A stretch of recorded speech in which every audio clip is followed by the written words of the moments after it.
নমস্কার বন্ধুরা, আমি ঝর্ণা সিম্পল রেসিপির আরেকটা নতুন ভিডিওতে আপনাদের সবাইকে স্বাগতম জানাই। কেমন আছেন সবাই? আশা করছি ভালো আছেন। আজকে আমি বেকারি স্টাইলে বিস্কুটের রেসিপি শেয়ার করব। এর আগেও আমি বেকারি স্টাইলে বিস্কুটের রেসিপি শেয়ার করেছি, তবে এবারে একটু অন্যরকমভাবে বানানোর চেষ্টা করলাম।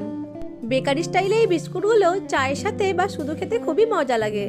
বাচ্চা থেকে বড় সবাই এই বিস্কুটগুলো খেতে খুবই পছন্দ করবে। চলুন তাহলে রেসিপিটা শুরু করি। বেকারি স্টাইলে এই বিস্কুটগুলো বানানোর জন্য প্রথমেই আমি একটা মিক্সিং বলে মেজারিং কাপের 1 কাপ ময়দা নিয়ে নিচ্ছি। ময়দার মধ্যে দিয়ে দেব মেজারিং কাপের 1 কাপ বেসন, সাথে দিয়ে দেব 2 টেবিল চামচ গুঁড়ো দুধ, 1 টেবিল চামচ বেকিং পাউডার আর দিয়ে দেব 1 টেবিল চামচ কালো জিরে। এখন সব শুকনো উপকরণগুলোকে ভালো করে মিশিয়ে নেব।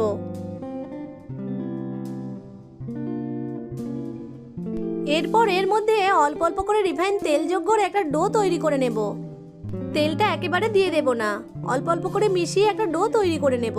তেলটা একেবারে দিয়ে দিলে ডোটা নরম হয়ে যেতে পারে।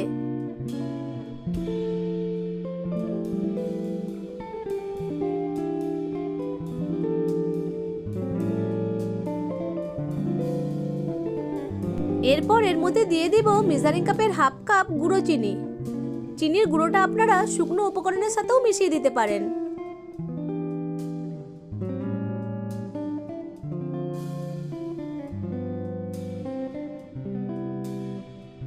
ডোটা তৈরি হয়ে গেছে। ডোটা তৈরি করতে আমার মেজারিং কাপের 1/2 কাপ আর 1 টেবিল চামচ রিফাইন তেল লেগেছে।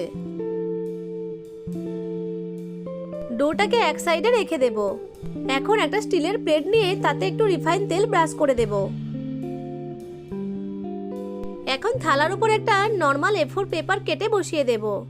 যদি আপনাদের কাছে বেকিং পেপার থাকে তাহলে স্টিলের প্লেটে তেল ব্রাশ করার দরকার নেই। বেকিং পেপারটা স্টিলের প্লেটের উপর বসিয়ে দিলেই হবে। এখন পেপারের উপর দিকেও একটু তেল ব্রাশ করে নিচ্ছি। এতে করে বিস্কুটগুলো বেক করার পর খুব সহজেই বিস্কুটগুলো উঠে আসবে।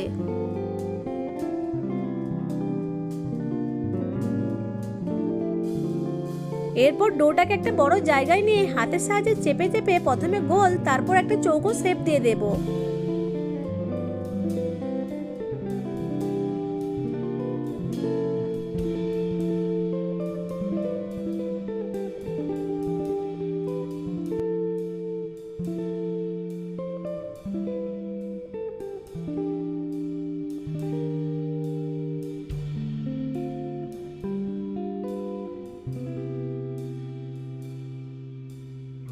চারদিকটা সমান করার জন্য সাইড থেকে এভাবে একটু করে কেটে নেব।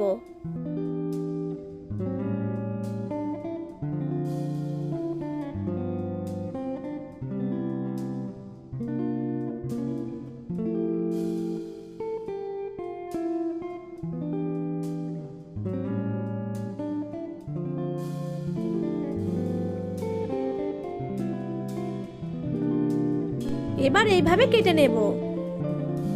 আমি এখানে বিস্কুটগুলোকে সরু সরু লম্বা লম্বা শেপে কেটে নিয়েছি। আপনারা আপনাদের পছন্দ মতো শেপ দিয়ে দেবেন। বিস্কুটের শেপগুলো তৈরি হয়ে গেল। এখন এগুলোকে পেপার দেওয়া প্লেটের মধ্যে নিয়ে নেব।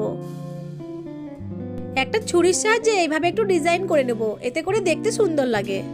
আপনারা চাইলে এটা স্কিপও করতে পারেন।